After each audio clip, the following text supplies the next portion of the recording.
Bonjour à tous, j'espère que vous allez bien. Je m'appelle Sarah Lizambi. Excusez-moi pour la fatigue, mais ça fait plusieurs fois que je répète cette intro, mais ça va aller.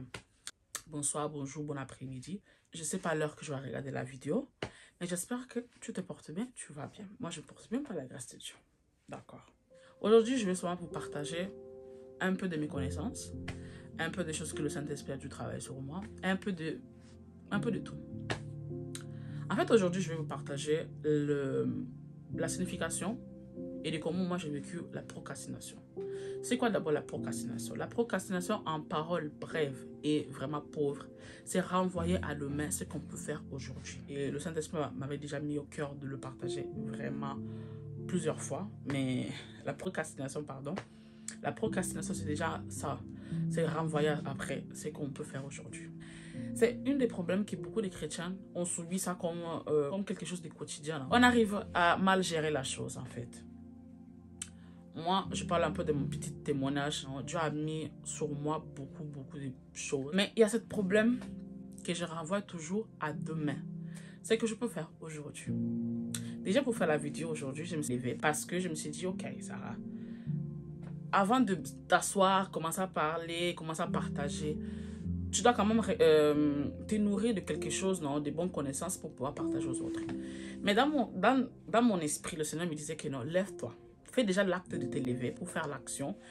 Ce que tu vas dire, je vais te le mettre dans ta bouche, ne t'inquiète pas. Fais-le seulement. Donc je dis, ok, lève-toi, je me suis maquillée, je me suis préparée. Et je me suis dit, Seigneur, vraiment, Seigneur, conduis-moi. Toute parole qui sortira dans ma bouche, tu vas prendre le contrôle. Parce que si je ne me lève pas aujourd'hui, je vais attendre demain.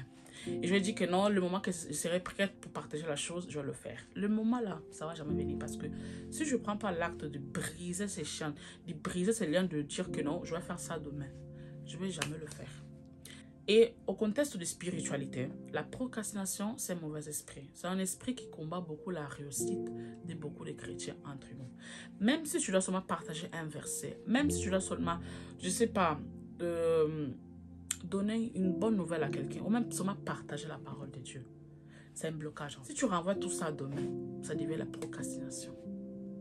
On dit que non, je suis fatiguée, aujourd'hui je ne peux pas, j'ai trop travaillé, je vais faire ça demain.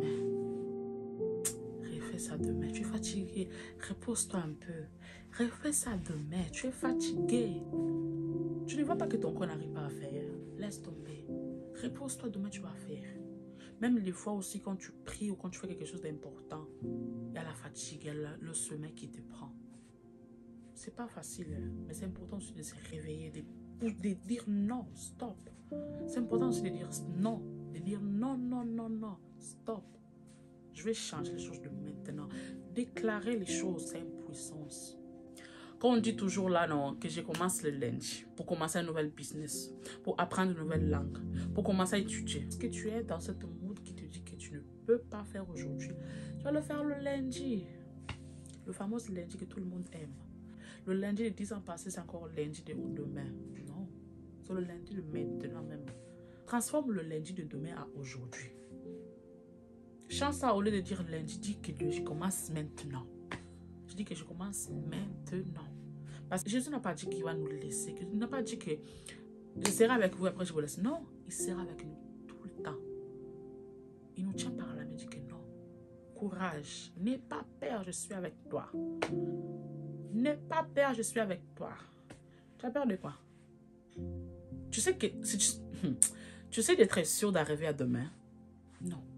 Demande seulement au Seigneur de te donner la force nécessaire pour pouvoir parler, ou seulement partager, ou seulement faire quelque chose. Vous savez combien de fois l'ennemi me combat pour même envoyer seulement un message à quelqu'un, ou même encourager quelqu'un, ou même pour faire des vidéos, des collages, des musiques pour partager pour le peuple de Dieu. C'est compliqué. Si déjà tu n'arrives pas à comprendre que tu es en train de subir des attaques spirituelles dans ta vie, ça veut dire que ça fait longtemps que tu ne pries pas. Ou tu es resté dans ton cercle là que tu dis que non Seigneur, je ne peux pas, je n'arrive pas. Sinon, je n'ai pas de force. Quand Dieu dit dans sa parole, venez à moi vous tous qui êtes fatigués et chargés et je vous donnerai du repos. Il vous donne vraiment du repos. Mais si tu restes là où tu es, tu ne vas jamais avoir du repos. Dépose entre ses saintes mains tout le fardeau que tu as dans ton dos. Et tu vas voir qu'il va te libérer de tout. Il va même te donner la force nécessaire pour pouvoir affronter une semaine remplie d'activités. Cherchez premièrement le royaume de Dieu et sa justice. Allons d'abord au commencement, allons d'abord au premier amour. C'est qui notre premier amour? C'est qui cette première personne que tu vas partager ton problème quand tu es dans le problème? Il est vivant, il est réel. Donc ne prenons pas ça comme une excuse pour dire que non, tant qu'il n'écoute pas, il n'exauce pas mes prières. Chaque chose a son temps. Il y a le temps pour pleurer, il y a le temps pour s'élever, il y a le temps pour travailler. C'est une mauvaise chose en fait parce que ça te fait repousser à demain. À demain. Le lendemain, ça ne nous appartient pas. La première chose à faire pour comprendre que tu es dans la vie de procrastination, c'est de voir si tu es en train d'évoluer. Dieu nous donne le souffle de vie pour faire mieux de ce qu'on n'a pas fait hier. Change. Si hier, par exemple, hier, tu n'as pas prié, aujourd'hui, rajoute 5 minutes en plus. Fais les choses petit à petit. Change même de 2-3 minutes. Mets-toi un challenge. Mets-toi un défi. Change petit à petit. Tu vas voir que les choses vont changer. Et deuxièmement, regarde ta évolution. Regarde si tu es en train d'évoluer. Regarde-toi. Mets-toi des défis. Si l'évolution est négative, observe c'est quoi le problème. Si l'évolution est positive, observe même les choses positives ou les choses négatives. Parce que c'est très important d'observer aussi les choses négatives. Et de regarder comment on peut changer. Aussi les choses positives pour voir non, si je dois encore rester dans le même mode ou changer quelque chose. Moi, c'est que j'ai compris dans la vie chrétienne que c'est important d'avoir des frères et sœurs à côté de nous. C'est très important. Il y a un verset de la Bible qui dit que celui qui marche seul a pour soi-même sa propre douleur. Et celui qui marche avec un frère, il y a le soutien de l'une et l'autre. Mais c'est ça en fait le but de ce que je voulais dire. C'est important de marcher avec des frères et sœurs. C'est important de marcher avec quelqu'un qui peut t'encourager. Parce que si tu veux même aussi travailler les fruits de l'esprit, comment tu peux le travailler sur toi-même? Si tu n'arrives même pas à tester la chose avec un frère et une sœur, pour également comprendre que tu es en train d'apprendre les fruits de l'esprit là, ou à faire le juste, comment tu peux le faire toi-même? C'est important. Dieu n'a pas donné des frères et sœurs à côté de toi pour que tu puisses rester seul. Non. Il y a le moment de solitude. Quand Dieu décide et quand toi, tu sais que c'est le moment. Mais aussi, il y a le moment de partage avec les frères et sœurs. Si tu sais que tu es en train de trop procrastiner, demande à une sœur, à un frère. Regarde, aide-moi s'il te plaît dans la prière. Parce que tout commence dans la prière. Si ta vie spirituelle n'est pas arrangée au juste, ne pense pas que le concret, ça va être juste en fait. Tout commence là-bas. On doit s'appuyer par l'armature pour combattre certains combats qu'on ne voit pas. Si on arrive à arranger les choses dans le juste, dans l'ordre, comme Dieu a dit de faire, on va voir seulement que des bonnes choses. Ok, on connaît qu'en tant qu'enfant de Dieu, on est combattu. Mais on combat le bon combat. On a déjà la victoire, on avance. Le manque de parole. La vie et la mort, c'est au pouvoir de la langue. Si tu ne parles pas, rien ça va arriver. C'est un des problèmes que moi aussi j'ai vécu. Je disais que non, j'arrive à faire tout seul. Mais non, tu as besoin d'une personne à côté de toi qui peut t'aider. C'est très important de se reconnaître parce qu'en tant qu'enfant de Dieu, Dieu nous donne la grâce de nous revoir, de nous remettre en question chaque jour. Parce qu'on peut dire qu'on est prête, mais on ne sera jamais prête en fait. Si on ne travaille pas le juste. Soyons vraiment concrètes, soyons humbles avec nous-mêmes. Comprenons que pour grandir, il faut aussi écouter et comprendre. La procrastination, c'est le pire ennemi de la réussite. Là, il y a beaucoup de gens qui mettent la main là, il ne faut pas. Toi, dans ton concret, là, c'est ce que Dieu te dit de faire. Lève-toi d'abord. Dis, alors arrière de moi Satan, arrière de moi vie de procrastination parce que moi, j'ai Jésus qui vit en moi. Prends déjà conscience de qui tu es. Reconnais ta vraie valeur, reconnais ton identité. Cherche de comprendre c'est quoi la cause. Prie beaucoup. Et demande à ton entourage de t'aider spirituellement. C'est important. Ça ne veut rien dire si on demande à un ami ou à une soeur de prier pour nous, qu'on n'est pas capable de prier. Le soutien spirituel, ça compte aussi dans la vie spirituelle. C'est important d'avoir un soutien spirituel. Je ne vous connais pas, mais je sais que je vous aime.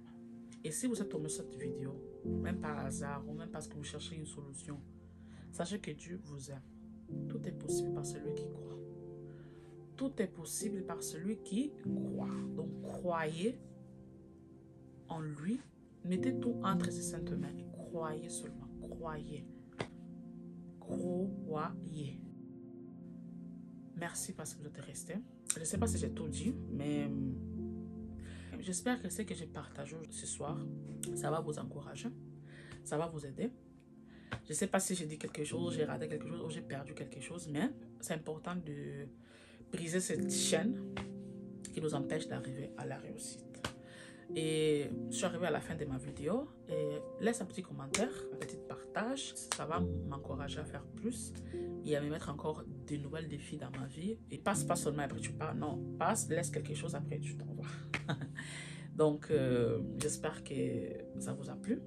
J'ai seulement partagé ce que j'avais dans mon cœur et je vous encourage à vous remettre en question aujourd'hui, à changer vos avenirs, à changer vos positions et à vous regarder beaucoup mieux de comment l'ennemi vous regarde et à faire beaucoup de choses que on regarde trop sur la vie des autres mais que nous-mêmes on est capable de faire parce que on se limite trop.